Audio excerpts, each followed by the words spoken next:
Could you feel the love in the room? Yeah. Even when Mrs. Weasley is getting on to all of the children and also her husband, who is one of the children.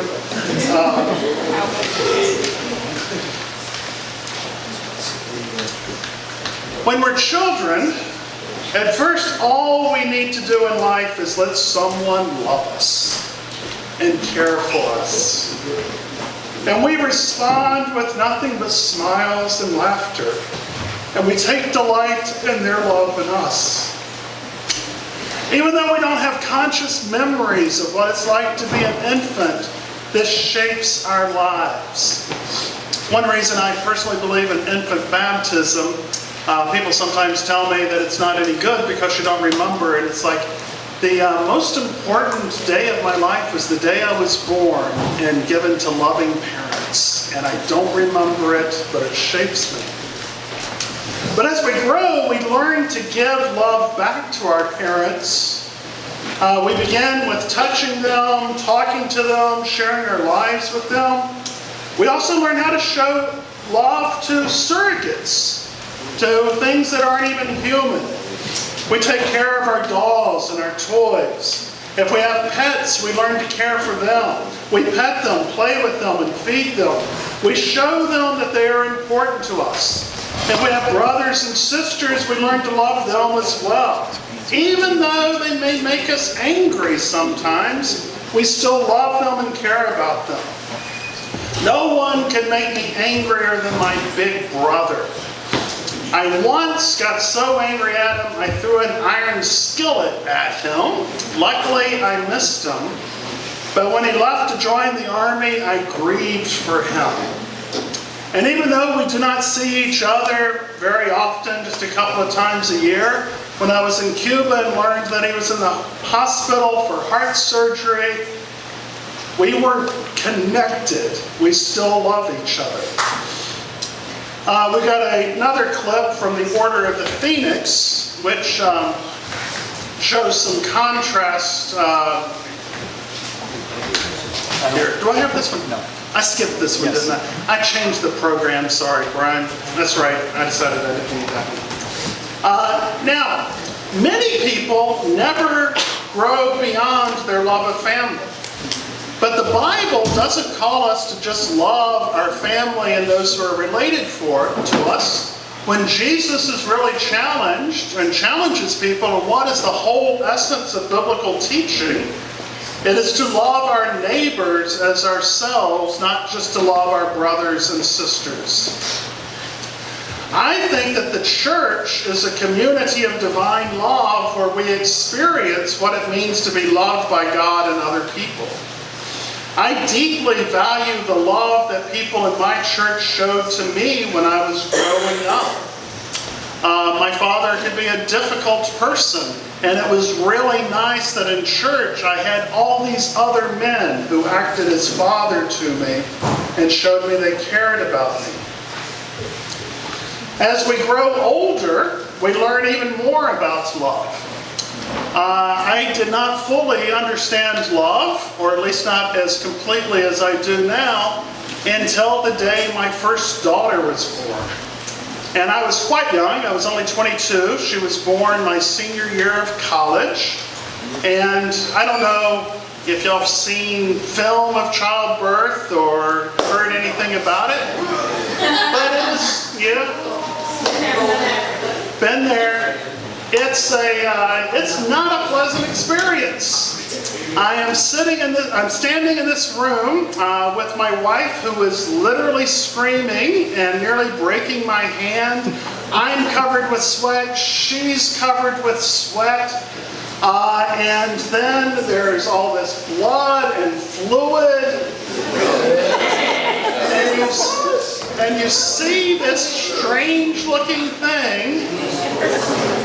It shoots across the room like a fire hose.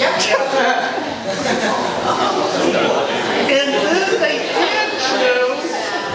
hand you this little human being. There's a Jewish proverb, all babies are beautiful.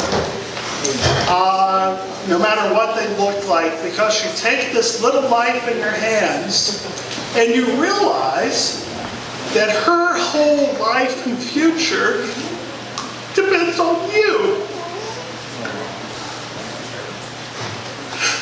And that's when you learn what love is. You also learn as a parent that you can't hold on. You protect while you can, you feed while you can, you teach while you can, you nourish while you can, and then they get to be your age, and what do you have to do? Let them go. And now, this summer I got to baptize one of her children. And she is experiencing the same thing. This is what love is all about. Yes, love is emotional, but it is more than emotion. Love helps move us towards being ethical and virtuous. We can talk about justice and have arguments about what is the right and wrong thing to do, but justice is abstract unless we add love to it. Because when you love people, you passionately want them to be treated fairly. And when you love someone, you don't want them to suffer from racism and prejudice and abuse. You don't want them to suffer from poverty and diminishment.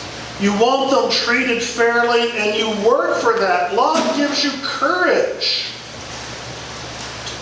We saw Haarry was an unusual wizard because he loved an elf named Dobby, and even learned to love a more difficult elf named Creature. Love will give us the courage when we see someone we love being threatened. We reach out with our whole lives. Now, the night before Jesus died, he told his disciples, there is no greater love than to lay down your life for your friends. Jesus died out of love for us to save us, and that love changes us. Now, apathy is the opposite of this, but another opposite of love is hatred. You may have heard the song by the Pretenders, there's a thin line between love and hate. That's because you're only thinking of emotion. Love and hate are powerful emotions, but they're absolutely opposite. Sometimes a person grows to hate someone they once loved for various reasons, but hate is completely different from love. What is hatred? When you really hate somebody, what do you want to do? You're all too nice to say it. You want to hurt them, right? You want to harm them.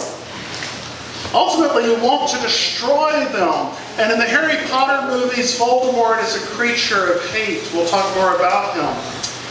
Hatred is destructive. To assert power by scarring people, making them miserable. I need to tell you, in the strongest way possible, men and women, abuse is never love, no matter what somebody tells you. That if someone is hurting you, they are not loving you.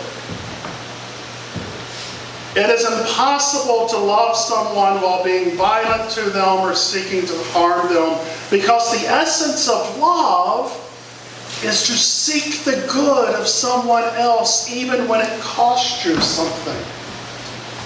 Now, in the Harry Potter movies, there's a scene towards the end of the movies in which Harry's friends show great love for him by risking their lives for him, but even more than that, by becoming him so that others will attack them instead of Harry. I think it's the ultimate sign of empathy in this movie. They do it through magic, we do it in other ways.